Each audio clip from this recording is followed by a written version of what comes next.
स्वागत है आपका हमारे YouTube चैनल कौड़ी बाबा पे। पिछले ट्यूटोरियल में हमने कवर किया था इफ़ और एल्स को।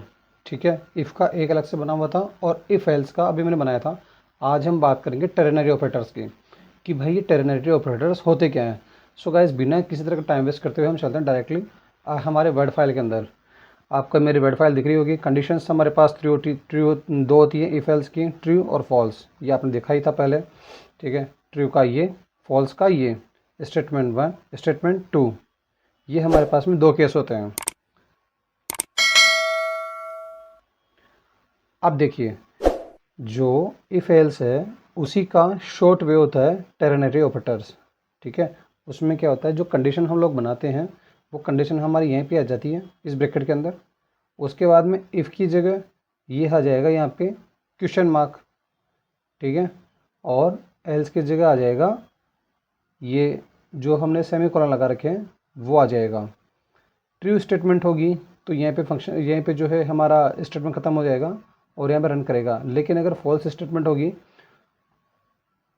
तो जो है ये सेमीकोलन से आगे बढ़ जाएगा और फॉल्स वाला प्रिंट हो जाएगा।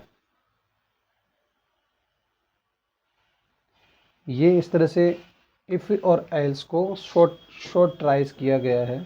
दुनिया के 90% 99 पॉइंट डेवलपर्स जो है इफ़ एल्स की जगह शॉर्ट टर्म के अंदर जो चलते हैं वो टेर्नरी ऑपरेटर्स को लेके चलते हैं, question mark and double colon.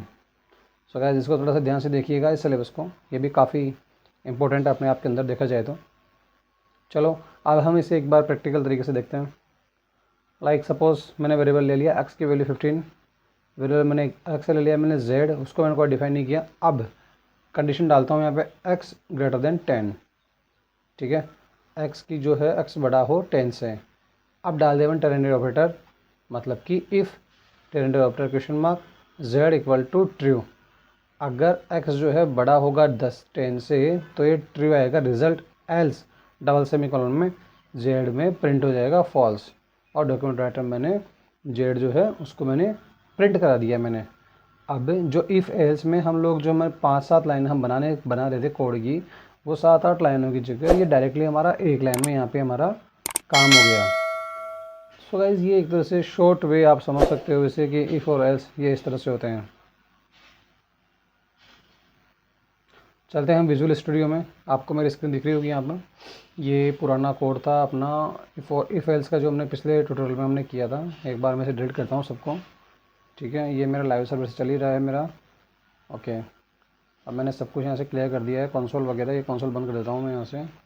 अब मेरी ब्लैंक स्क्रीन आपको दिख रही है। मैंने वेरिएबल जो है एक ही मैंने जैसे हाँ, वेरिएबल बी जो है मैंने डिफ़ाइन किया मैंने, और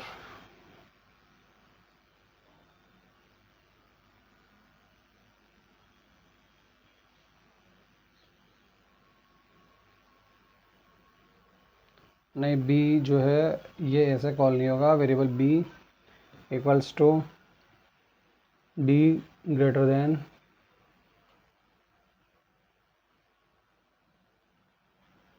ग्रेटर देन 30।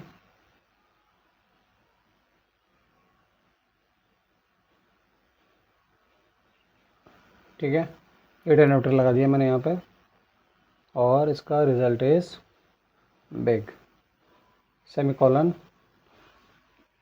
एल्स के लिए, और रिजल्ट इज स्मॉल। ठीक है, ये हम इस तरह से कॉल करा देंगे यहाँ पे।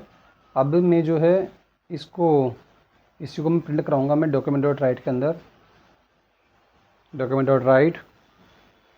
और इसको मैंने बी जो अपना बी वेरिएबल था इसको मैंने यहाँ पे प्रिंट करा लिया मैंने।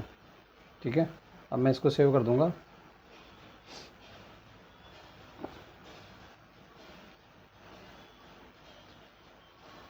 ठीक है, देखिए रिज़ल्ट इज़ बिग आ गया हमारे पास में, क्योंकि रिज़ल्ट जो है ए का वो हमारे पास में बड़ा है। मतलब 35 की जो वैल्यू है वो बी से बड़ी है।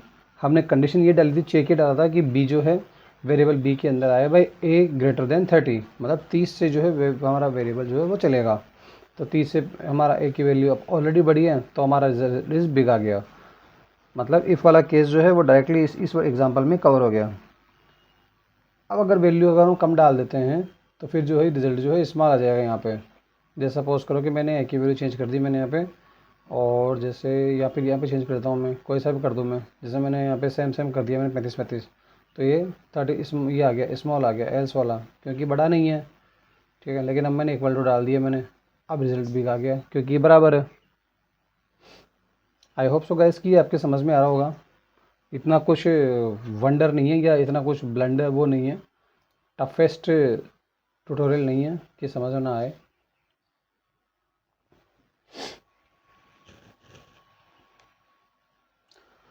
अब इसको मैं एक बार के लिए मैं आपको प्रैक्टिकल बताता हूँ मैं एग्जांपल लेके, ठीक है।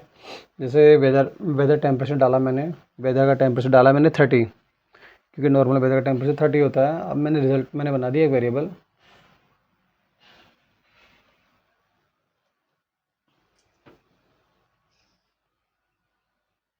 और रिज़ल्ट में प्रिंट कर दूंगा मैं। जैसे मैं 40 का टेम्परेचर लेके चलता हूँ मैं, कि भाई अगर 40 से टेम्परेचर से अगर वेदर बड़ा होगा, ठीक है, तो वेदर इज़ हॉट हो जाएगा। तो मैं डालता हूँ वेदर इज़ हॉट, और नहीं तो क्या होगा, वेदर इज़ कूल। अगर 40 डिग्री से कम होगा, एग्जाम्पल है, एग्जाम्पल बना रहा हूँ, वो तो आई अंडरस्टैंड, मुझे पता है कि 40 से क्या अपन 35 में भी अपन झुलस जाते हैं है ना, लेकिन फिर मैंने एग्जाम्पल डाला है मैंने। सो देखिए मैंने यहाँ पे प्रिंट कर दिया रिज़ल्ट मैंने। तो अब रिज़ल्ट में ये जो है, ओके, मैंने यहाँ पे प्रिंट देखो मैंने गलत करा रखा है, मैंने रिज़ल्ट के अंदर मैंने ए प्रिंट करा, जबकि मेरे को वेदर टर्म्स ये कॉल प्रिंट कराना चाहिए था। तो देखो मैंने प्रिंट कर दिया, तो देखिए क्या आ गया, weather is cool.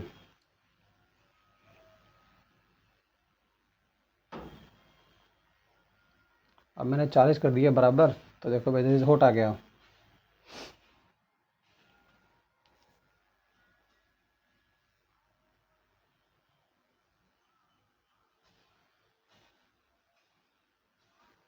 So guys, आपको ये चीज़ क्लियर हो गई होगी टेरेंटरी ऑपरेटर्स क्या होते हैं और ये कैसे काम करते हैं।